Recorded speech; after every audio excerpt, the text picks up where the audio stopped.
for reminding me. And I purposely closed all the doors so this wouldn't happen. Hey, Stacy, welcome. So again, Michelle Vandepaz, she's typed in her email address below. Michelle had a TEDx talk in Colorado. She is a coach for fellow purpose-driven entrepreneurs, and Yoleene is an online strategist. She's a communicator. She is also a keynote speaker. She has typed in her web address. And every time I do these, I always forget to talk about myself or at least mention who I am. So people are like, who's this chick? Why is she here? I am Joleene Moody. I'm a professional speaker, an author, and a coach. And when I'm not on stage speaking, I'm right here helping entrepreneurs like you find and create paid speaking opportunities and expertly close clients from the rooms that you are in if you're not paid as a keynote. So welcome to both of you. Let's dig in. What we're talking about today are these TEDx talks, and I've gotten a lot of great feedback from people that were interested in this. I mean, if we're in the land of speaking, this is something that looks really, really sharp on a resume. So, Michelle, let's start with you down yonder right here. Your talk, was it last year or the year before? It was just about a year ago, a year and 13 months ago about. Okay, so what I want to accomplish today for everybody that's here is to teach them how to prepare for this, what it is they need to do, and talk a little bit how you landed your talk. So why don't you go ahead and start with how you began the process, and then we'll move on to Yoleene. So I think and it'll be interesting to hear Yolene's input, but I think every local TEDx talk has a different process. And I think that's starting to change a little bit from what I'm hearing, is that some of the smaller venues are getting up to speed. But when I did my TED Talk, it was the first time in Colorado Springs, and it was the launch year. And so most of my process was really internal. It was, I got a TED Talk. Oh, my freaking God, I got a TED Talk, right? And so it was really about working internally. I had some things, though, that I will say that helped me going in, which was I had some online videos that looked professional, that looked like I knew how to be up on stage and talk. Mm-hmm. I had some social media presence. So when they Googled me, they knew who I was, that I wasn't just somebody who had never done it before. Although I will say people that don't speak often land TEDx talks. So It's not that you have to be a professional speaker. It's not what I'm saying. But they wanted to see some credibility. They wanted to see that I knew what I was talking about, that I'd be able to handle myself well.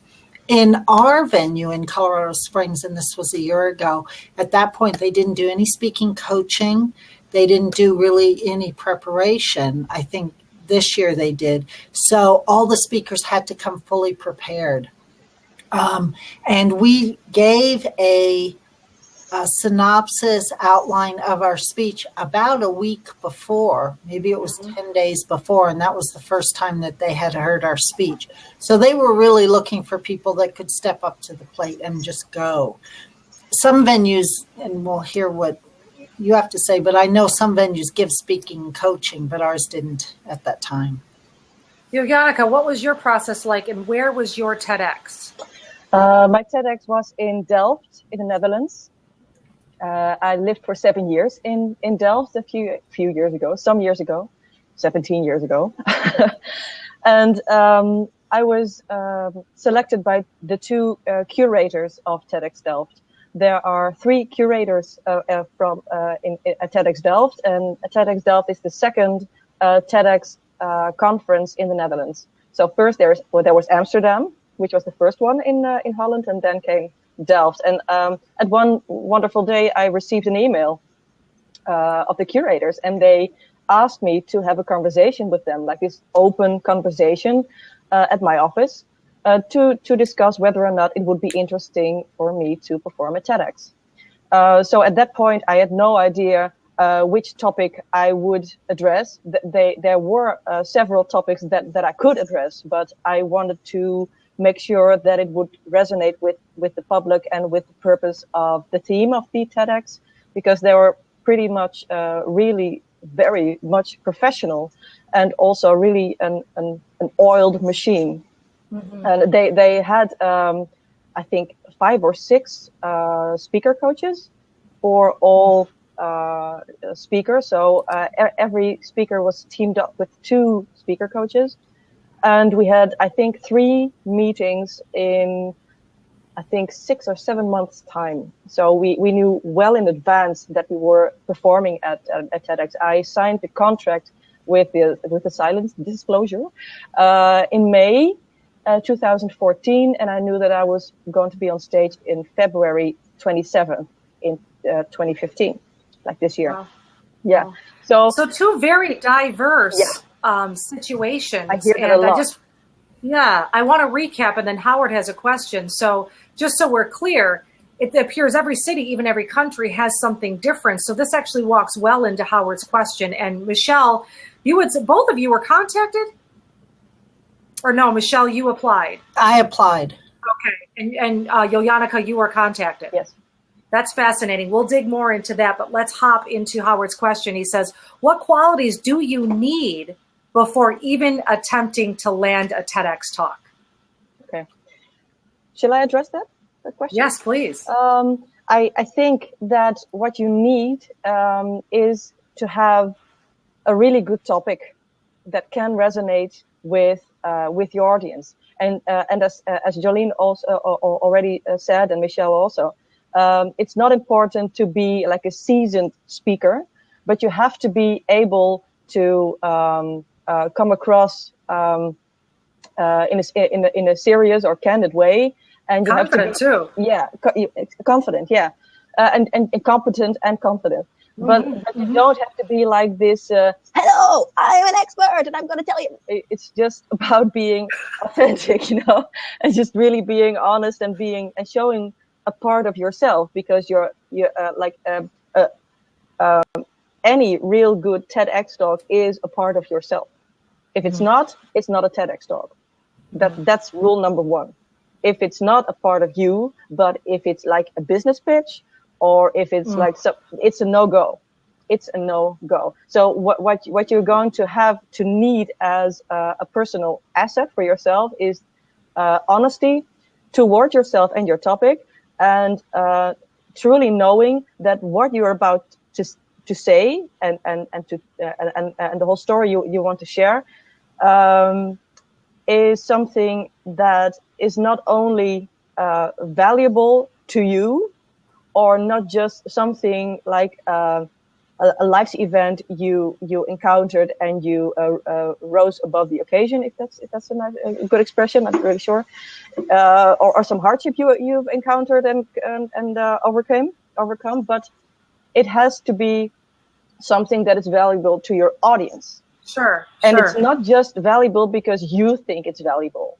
Right. It has to have really crunchy takeaways that changes people's lives and perhaps even the world. If you're not aiming for that, don't do it. Mm-hmm. Mm-hmm. Yeah. Yeah. I'd like to add to that. Yeah. That I think it's important to not be, as you said, promoting your business, but also they're not really looking for general inspirational type speakers. Indeed. It's much more grounded and specific. And I had heard that and I knew that, and it really came to light when I went to a local TEDx conference this year. And one of the speakers was very inspirational and kind of rah-rah. And he shared his personal story, which was cool. I mean, it was a good story, but it sort of didn't fit. It was amazing because there wasn't enough of a grounded takeaway for the rest of us. It was like, well, that's cool. That's really inspirational. But it did sort of look different than the other TEDx speakers that were there. And so I think that's also why they don't specifically look for professional speakers often, is because the professional speakers come with that rah-rah inspirational attitude. And TEDx is different. It's more academic, institutionalized, real concrete items to take away, as you were saying. Indeed. And just before you jump in, Yoleane, just so it's clear with anybody's here, that doesn't mean if you're a speaker, you run away. It means that if you have an expertise, that is what you show up with. I'm sorry, Yoleane. That's right. Yeah, absolutely. it's also a really important task of the curators.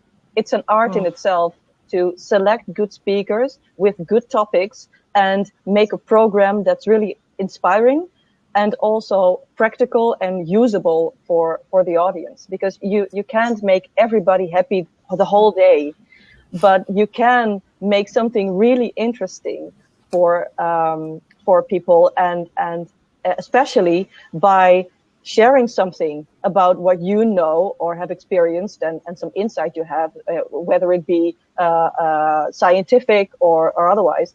But if it's, how shall I put it?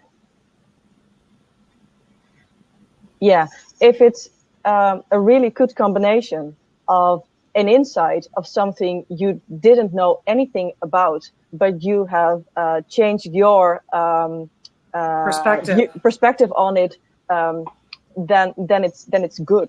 Well, yeah, that's brilliant. Actually, that's a great way to put it into perspective. Can you address Hartman's? He makes a comment here, a question. Isn't it difficult to speak like 18 minutes for a big audience? What if you're nervous or something like that? I'm going to let these guests answer it, but as a speaker myself, I'm going to say they do it all the time. So it really is a matter of confidence, as we were saying earlier, and perhaps getting together with a coach or something beforehand, or the coaches and curators there that can help serve you. But you both know before I do. So I'm dying to jump in here. So Me too. Hartman, I was curled up in a ball on the floor before my TED Talk. that's brilliant. It was horrible. It was horrible. So you're going to be nervous. Yeah. And so excruciatingly so. Yeah. There are some tips Yes. that make you appear less nervous, like planting your feet and not fidgeting and not just wandering back and forth. And don't hold something so you're not doing this. Yeah, Don't I fidget. basically just pretend like I'm a tree, plant my feet, and then move my head and try to make eye contact. There's another tip that I learned, which is don't move in the middle of a sentence. And so when you're speaking, I would talk to you and then take a breath. Yeah. And then look at Joleene and stop and continue talking. But if I'm talking like this and moving back and forth, it appears to the audience as more That's nervous. right. So there's a few tips like that you can learn along the way. But I was nervous. You'll be nervous. Yeah. If you're afraid of doing it, then you need to do it. Yeah, that's just my take, because I'm sure if I were up there myself, I would have that huge feeling of nausea. But if it's something you're afraid to do it, in my book, my humble opinion is, then you must do it. Yeah. And I think watching past talks or talking to people who have been on the stage doing it beforehand and gleaning this kind of insight, because I love the authenticity. I was curled up in a ball. Yeah. I was sick to my stomach. That's what we need to know, that, we're out there facing a big audience and these things are going to happen. Yeah. Awesome. Janneke, did you want to add to that? Yeah. Yeah. It was excruciatingly scary. It was insane. Well, honest to God, I have performed for over 350 times in the last 11 years. I had never experienced stage fright, ever. The last What were you afraid of? What were you afraid of? I'll tell you. It was TEDx. That was one. It was intimidating because you are so inspired yourself by all the amazing other speakers. You are so, I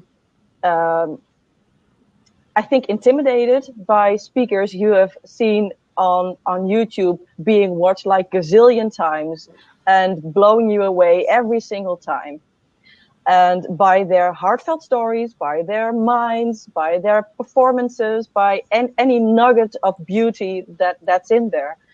But there was something that was, to me, it was really scary. And that was the parallel narrative in my life at the moment, at that time. Because I decided in June 2014 that my foster dad would be the center figure in my in my TEDx talk besides me, my foster parents, I should say, because I've lost my parents when I was 14 years of age, and my TEDx talk was about growing up without parents and building a life for myself, and that was scary to share because I had and still have a viable business, not in that area.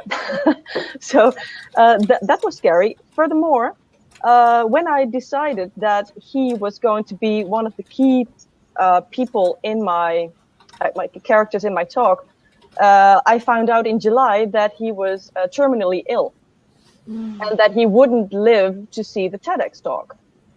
And so I was preparing in this timeline to go to the first speaker coach session, and then the second one, and all the and on all those dates, time was sipping off his life, you know. So it was a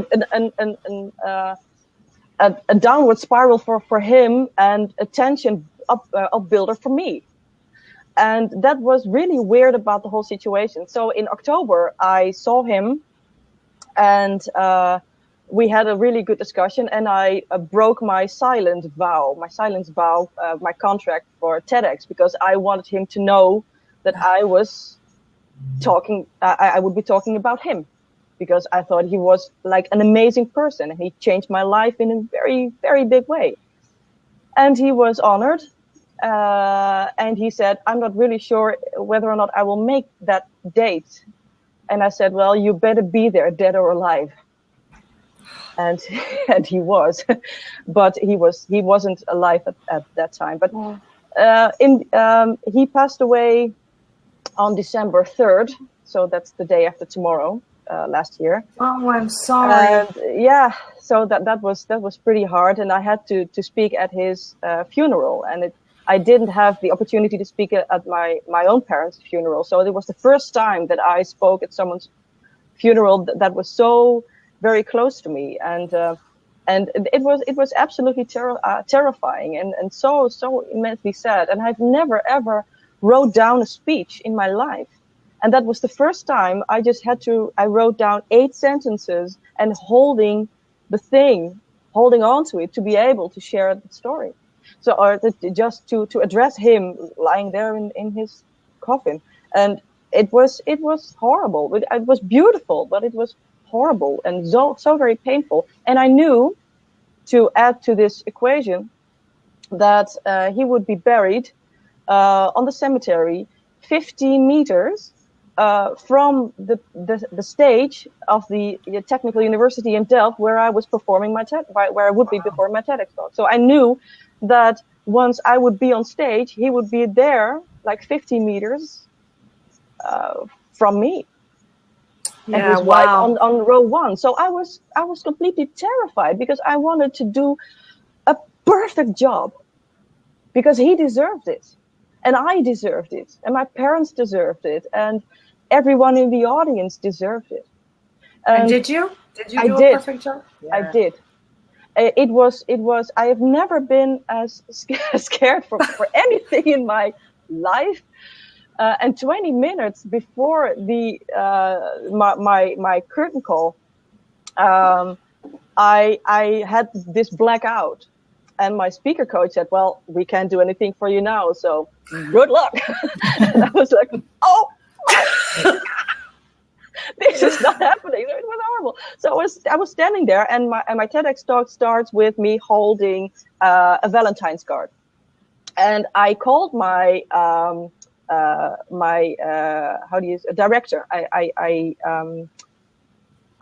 had called my own director to support me with my stage performance, because it was TEDx, and I knew that the whole event would be hard for me because of my foster dad. So I asked this director to coach me through it. So I called him 20 minutes before curtain call, and I said, Rick, I have to do something with a card, and I don't know what it is. Help me now. And he said, we're sitting here ready for your live stream. So you're not helping. And I said, okay, so snap out of it. You've rehearsed it for a gazillion times. You know what to say. You're a natural performer. You can do this. Go. Now shut up and go. So I went. And then there were two monitors. You know, there's one monitor with the clock ticking back from 16 or 18 to 0. And then there is this screen with the slides. Well, both didn't work. So I didn't know how much time I had. And the letter T from TED fell down. But so my foster dad had a ball doing that. Yeah, right. Well, Yeah. you know what I want to say, because you sharing this story and MJ Impasado, I'm sorry, I don't have what your name pops up to be, says, I appreciate the honesty and the vulnerability. And what I'm recognizing, and I think what answers the original question that Howard had said, and what everyone needs to know is you connected with something that genuinely meant something to you. Yes. Michelle, you've done the same, I'm sure. Yeah, I have. And would I do it differently again? Probably. But the fact that I got through it is a major accomplishment. Yes. And I wanted to go back and comment on something that you said, Joleene, which is if you're scared of it, you must do it. And because, you know, purpose is my thing, especially in business, I will say that if you don't care about something, it's probably not yours to do. It's like it doesn't matter. There's not going to be passion. Passion and fear are the same sides of this energy, right? That's inside of us. And so the more terrified we are of something, the more we do have to do it. So I'm totally in agreement with you. If you don't care about speaking on stage, then it's probably not yours to do. It doesn't matter. Don't say, oh, I should feel like I should go do it because everyone tells me it's so awesome. There's something else that's going to scare you to death. Go chase that. Yeah. Well, moving into the second half hour, let's talk. Let's get a little more detailed. Yeah, doesn't it go so fast? Yeah. Let's get a little more detailed about how we landed these talks, right? I mean, I know locally here, I'm in Syracuse, New York, and they do them at Syracuse University. And it's quite a process. And other people that I have talked to, there's the application, there's auditions, there's different things like that. Michelle, let's start with you. Talk to me like I'm a fifth grader. Help me and everyone else understand exactly how that works. Yeah, and I know that here in Colorado Springs, they go through that whole process now as well. I didn't go through all of that, but I had to show that I had a video already to not do that. Partly I came on a little bit at the last minute. I think I was the last speaker to be assigned. And so it was a slightly different process. But if I hadn't had the video, if I couldn't show that I was comfortable speaking on stage, I wouldn't have gotten that. So that was my audition, was this video. Even though it wasn't on my same topic, it was generally the same topic. Mm-hmm. But now I know that you have to do an application.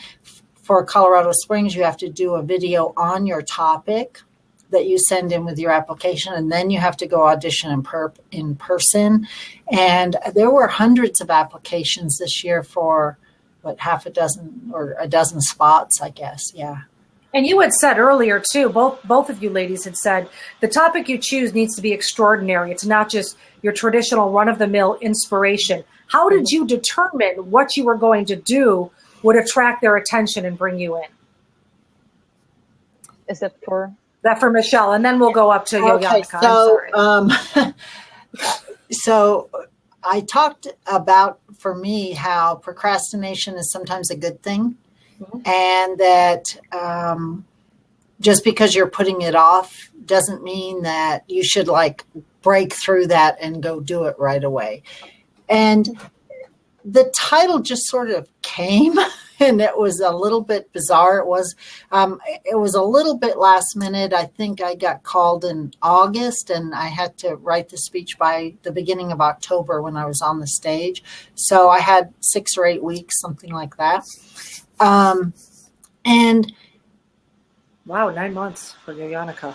Did you doubt yourself at all in that 6 or 8 weeks, Michelle? I'm sorry. And I'm going to go to Yoyanka and ask you the same structure of questions.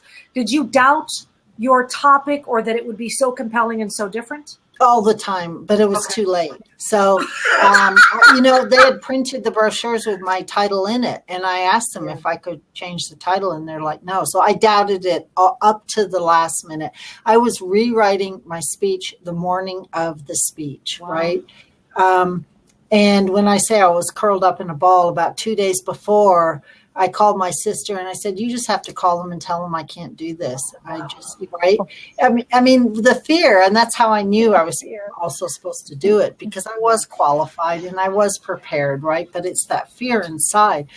But I love my topic, because I think sometimes we beat ourselves up for thinking we should do something. And there could be a million reasons why we're not doing it. I mean, if you've got 6 children under 2 running around in your house, that's not the time to start planning your trip up Mount Everest, right? There's a timing for certain things. So I was passionate about my topic.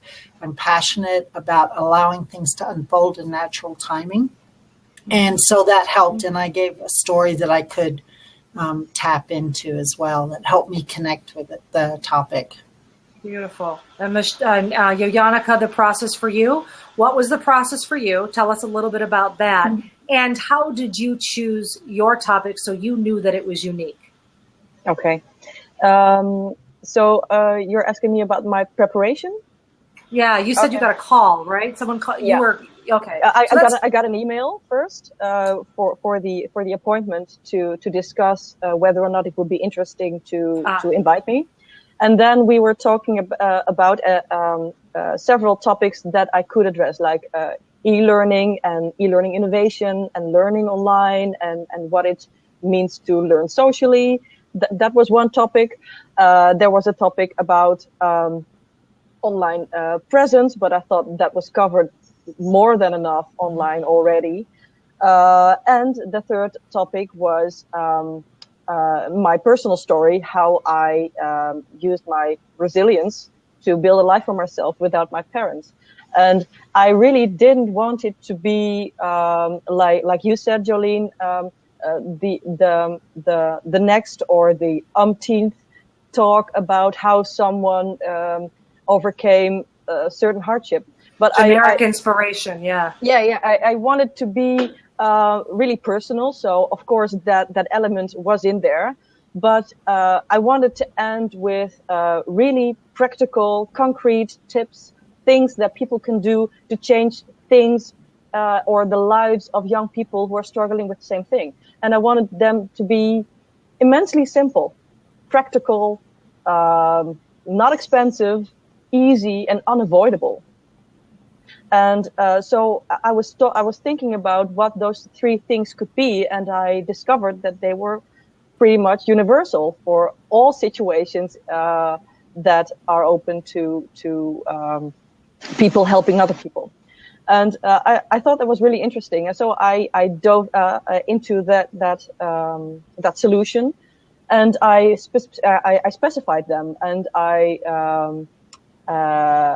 seasoned them with stories from my own life with my foster parents when I was 16 or something. So, did you doubt yourself at all as you were building this talk? No. There was one thing I knew for certain, and that was I wouldn't lay on my deathbed at ease, like in 40 years or so, knowing that I hadn't that I hadn't done it. I couldn't go on not doing that. Yeah. Because I refuse to look the other way if it's about children who have to live without their parents, because it's happened to me, and I don't want other children to go through things that I have gone through if it's not necessary. So I didn't doubt the necessity, and I didn't doubt that I was going to do it. But the way that I was going to do it was a puzzle for me. And I started writing my script, which I had never done before, because I'm a natural speaker. So I give me that 10 words, give me a clock, and everybody's happy and knows everything by the end of the time. But so there was no room for improvisation, which is kind of my basic talent. Sure. Oh, yeah. And you had to memorize like 3 words. Did I freeze?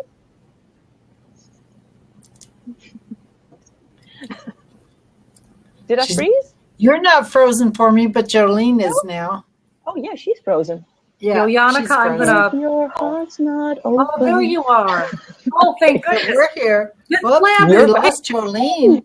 Where So you and I can have this conversation. Hi. Okay, well, I'm going to finish the sentence then. Yeah. Because I expect Joleene to jump in anytime. So I was preparing for that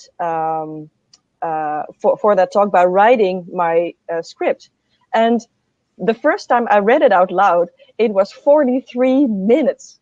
So I knew that I was over like 120%.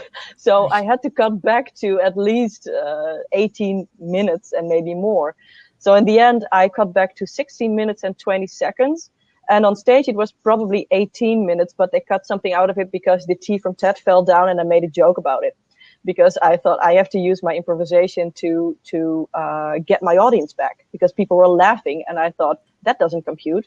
I just told them that my parents died and they're laughing, so there has to be something going on behind me. So that was the tea falling down. So I said, okay, the tea is our first casualty. We're gonna mourn him later, but first the dead parents. and then I cut, and I just stood there and I went on. So for the video, it was really easy to cut that thing off. So in the end, it was 16 minutes and 20 seconds. All right, let's move into another realm. Let's move into another realm with this. I just want to recap for anyone that's come in and then go on to the next question. We've made it very clear that when it comes to a TEDx talk, that the talk needs to be not generic inspiration, and the best way to create a talk is something that really, really affects and speaks to you, because then it affects and speaks to the audience and it resonates well. We've also talked about every single TEDx, every venue has a different process. Some there are audition process. And as Joleene said, you went in and they were like, well, what can you talk about? You said A, B, C, and D. The next thing I want to move on to, now that you got over being curled up on the floor, you got through the nerves, you did the talk. I imagine it was the longest 18 minutes of your life. Now you have that TEDx talk in your pocket. How has it, if at all, changed you or served you in your work? And Michelle, I'll start with you. So from the outside, it probably hasn't changed anything too much. I didn't do very much public speaking before that, and I still don't do very much public speaking. But there's something internally that definitely shifted, just facing my own fear about, oh my gosh, I can't do this. And I did it, and now I'm like, okay, bring on the next thing. It was for me, it was like my Mount Everest. And I don't know why it was such a big deal. I think it's because the name TED and the possible ramifications if you do really well or don't do real well.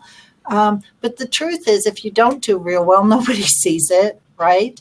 And if you do real well, that can only be a good thing. But it's all the stuff that goes on inside of our heads. So for me, I have gotten some business from it. It's definitely great on my resume. I talk it up quite a bit when I'm promoting myself for something. Sure. And, writing my sales pages, I definitely say I'm a TEDx speaker. So it's good for all of those things and to build my own foundation. But the internal shift that happened for me was the biggest.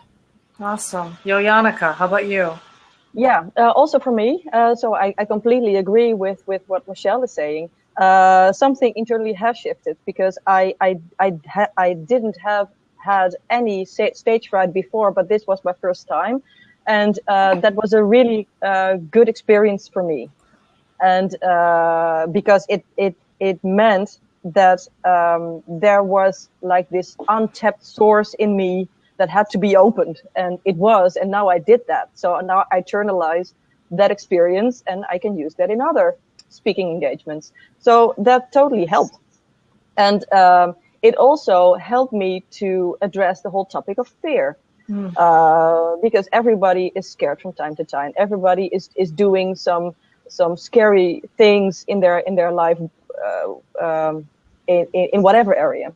And once you're open to that whole experience of being afraid and not shoving it away and not pushing it away, but just letting it be there, but doing and performing anyway, then there's this whole new world open to you. And what I in the way that it changed my business is that when I'm on stage speaking, I can relate even more than I already did to my audience, it was always and always has been for me a feeling of a deep connection. Like I am part of the audience and the audience is part of me. We are like one thing, and it doesn't matter if we're like 2, 4, 40, 4,000 or how many people. It's always the same intimate experience for me, and that is just rooted even deeper.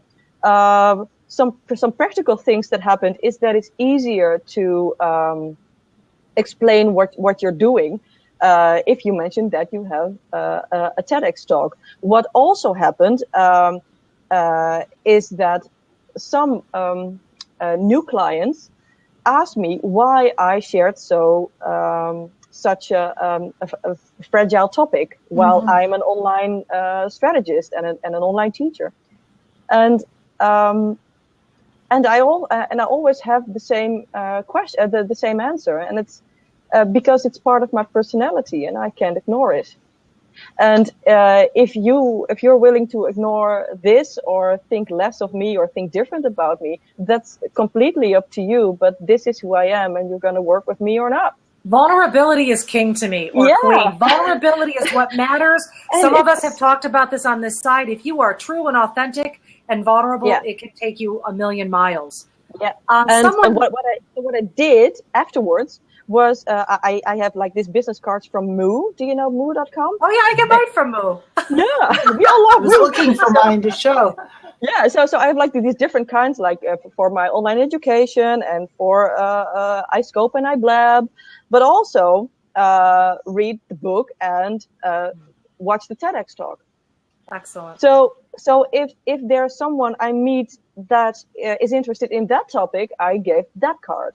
And if there's someone less interested in that, but more in the business side of the story, that's fine. You just get a paper treat or something. That's fine.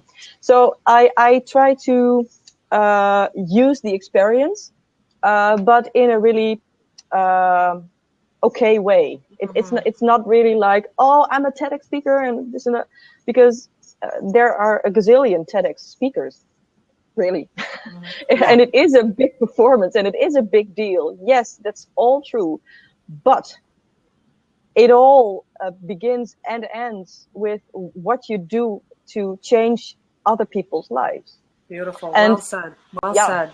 And I do want to say in this last 15 minutes, and I'm sorry, I just want to try to keep a good balance here so that we get some valuable information. Janneke, someone had asked you about tips. So let's start with Michelle again and we'll move on. Michelle, give us, if you will, 3 tips as we sit here thinking to ourselves, okay, if they could do this, I can do this. And I'm ready to begin. What do I need to know? What can I put in my heart or my head so that I can move forward? So 3 tips, Michelle, we'll start with you. For me, I think it would be, why do you want to do it? Why do you want to be a TEDx speaker? And I'm not sure I ever really had the answer. I just knew that I was supposed to do it, right? It's something that comes from the heart. I was scared to death of it, so I knew it was mine to do. But I think ask yourself that why, because it may bring you some fame and it may not bring you some fame. It may bring you some business, it may not. So it has to be something more internal that makes you really want to get up there and do it. I would really connect with something meaningful for you so that when you're up there on that stage and you are nervous, even if you're a professional speaker, there's something about the expectation that you'll get nervous. And so make sure you have something to connect with internally. And we've talked about that a lot. And Janneke's talked about that quite a bit. Did I say your name right? Almost. Janneke. Janneke. I practiced it. Janneke. Thank you. I appreciate your effort. And so, really connecting with it. And then I would say, if you haven't done a lot of speaking, practice speaking. Go to a local Toastmasters or go to a local group and at least just practice being up in front of people a little bit, because that will calm your nerves a lot. Okay. Janneke, 3 tips that you can share? Yeah. Well, first, to dive in the topic of the motivation of why you should do it, I'd like to add something to that before I share my 3 tips. Okay. If that's okay. Yeah. I think a good motivation to do it would be that you have to do it or lie on your deathbed regretting it that you didn't share your idea to help a gazillion people. A bad motivation would be that you wanted that you want to become rich or famous. That's not a reason to perform a TEDx. So for my tips, I think it starts with one question in particular, and that's I wrote it down. So I'm looking there, but I'm like You're in my heart. I'm connecting looking with at us. We got you. We got you. Yeah, I'm looking at you, but I'm working there, but I'm connecting with you. So I want everyone to answer this question truthfully if you're thinking about speaking at a TEDx conference, and that's, why is your idea an idea worth spreading? Are you convinced with your own answer? Is it just because you think it's important, or is it that someone else can take away something really valuable and change their lives? So why exactly is your idea an idea worth spreading? So that's and that idea is never, ever, ever about you. The idea is never about you, because you have to provide a solution. And a solution is not about you. It's something universal. Excellent. So you have to distill your experience or your insight or your scientific invention and bring it back to the one you're talking to. And that's your audience. And if they have, if they can take away a really valuable nugget of your wisdom or insight or something you invented, then it's a good idea. If it's not a TEDx talk, and it's not an idea worth spreading on the TEDx stage. Maybe it is an idea to spread somewhere else, but it's not for suitable for TEDx. So that's important. Second one to tip is to already share your experience or thoughts, and do it wisely and widely. So use your blog, use your social media presence to engage with other people about the topic you want to talk about. And if your name isn't associated with your topic already, make sure that it will be. And you can start working on it right now by writing about it, or go on radio and having an interview about it, or interviewing other people, or writing a book about it. For me, for instance, I already wrote this book. So the curators found my book, found the interviews in the newspaper, found the television show. So they thought, okay, well, she has a way of expressing herself, and she has a message. So maybe we can distill it to some nuggets that people are interested in. So that was the path towards it. But it wasn't my goal specifically to be on a TEDx talk on the TEDx stage, because it was a surprise for me. I didn't know that they were thinking about asking me. So connect your name to your topic. What else? Yeah, check out whether or not there are universities in your area that facilitate TEDx conferences. You might offer your volunteering services to the conference. Like if you're, for instance, there is the faculty on a university and they're connected to the topic you want to talk about, you could offer speaking at the university, or providing a free college in a class, or do something like that. So try to broaden your network and identify who the curators are for the TEDx conference that you want to speak at, and know and really believe that most TEDx conferences, the curators are looking for speakers like a year in advance. Mm-hmm. So if you know that TEDx New York will be on like next week, don't bother trying to get on stage, because it's a mission impossible, and not in a Tom Cruise way, really. So don't even. But if you think about speaking at a TEDx conference, and you don't know whether or not you will be accepted, try multiple conferences, and please do check out what is their main topic of that edition. Because if you are talking about geriatric innovations for elderly people to have a healthy life. And the whole topic is New York youth. You don't fit. Yeah.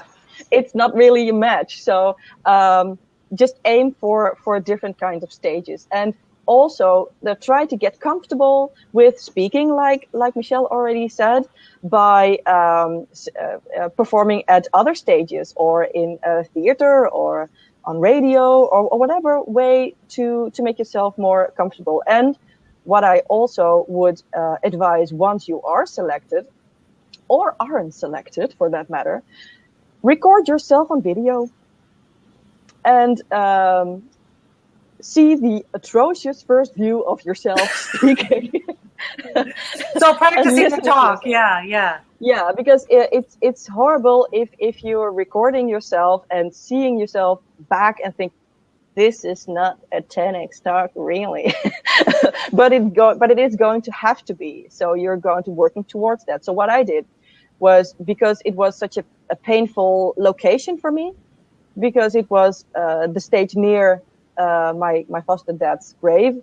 I placed the camera on that stage, and I asked the wonderful people at the university if I could practice at the moments that no one was there. So if there weren't any graduations or big events, because it was a room with 1,200 people and the room was like packed.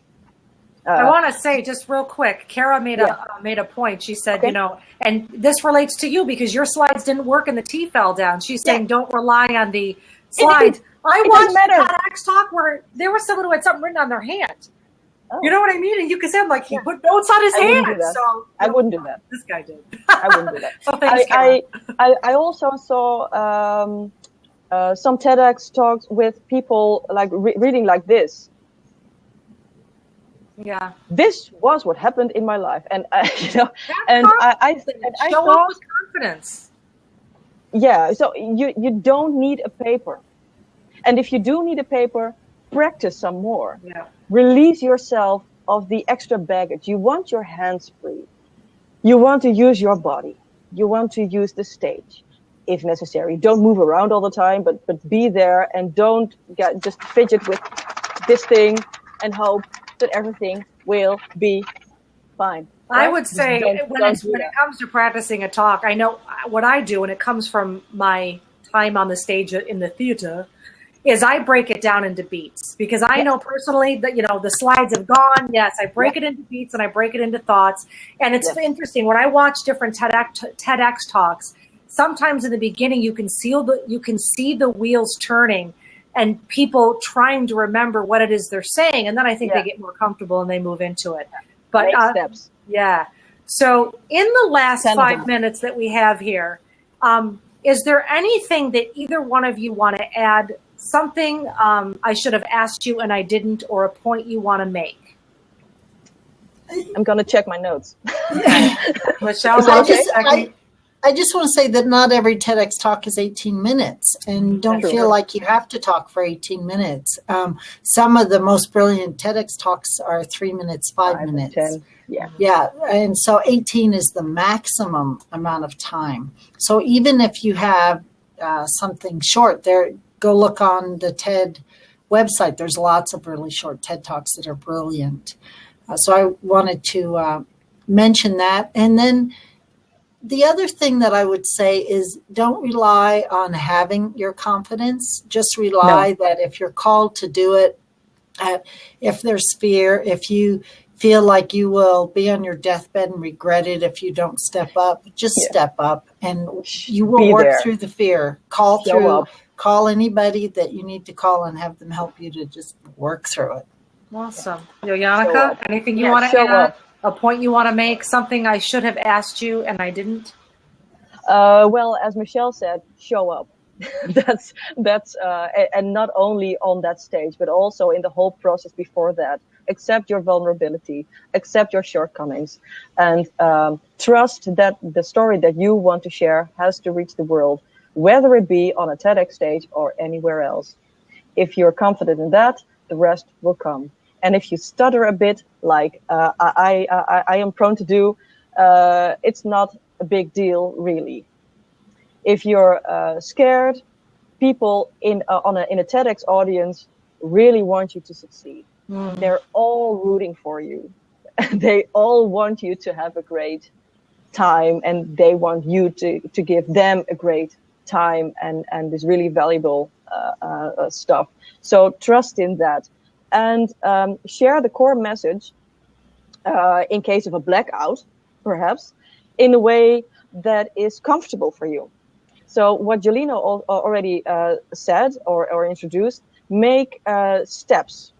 In any talk you are about to do, whether it be on TEDx or not, cut it down in 10 steps. And I started out with 25 steps because I thought that everything was really important. And then I started editing more out, and all the darlings were killed and the babies were flushed and in the end there were 10 steps. So I literally had 10 pieces of paper at my before last rehearsal, and I was walking. I made the talk part of my body.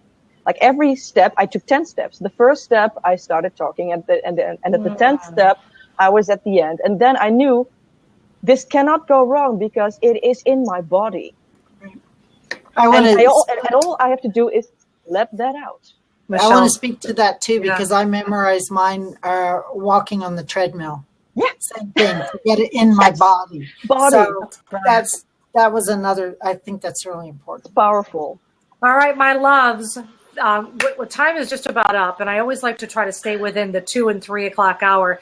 And I can't believe the information that's come out. It's more than I expected. It's more than I knew. I have been educated. I think everyone here has been educated. Can both of you one last time just enter your email addresses in along the side, so if people want to learn more about you, they can. Yes. I'll put my website. Yep, your website. You're welcome, Marley. Thank you for joining. Thank you to everyone who joined. And if you like Speaker Pro, you can join us next week. We're talking about speakers bureaus, how you can get involved in a speaker bureau. Will they serve you? Will they not serve you? And we're going to be bringing in some folks that are part of bureaus and actually have bureaus themselves. So if you're interested, join me next Tuesday at 2 p.m. Eastern. And did you put your website in, Joleene? I'm working on it just a moment. I have to copy a link. Okay. So thank you to everybody, and find us on Twitter, follow us on Twitter, follow us on Blab, and we will see you all again. And we're just waiting for Joleene to drop her. Nice to meet you, Joleene. I'm going to go watch Nice to meet you. I pasted it, but it won't be up. You just type your website. Oh, there it is. It's lagging today. Blab is a little temperamental today. I've been a foster parent, and Ladies, I'm always amazed. I'll let you stay. Hang on, I'm going to let you stay, but I need to stop the recording. Okay. But you can stay I'm and talk. amazed how that all comes together. Bye, everybody. Thank you. Bye. Bye, Joleene.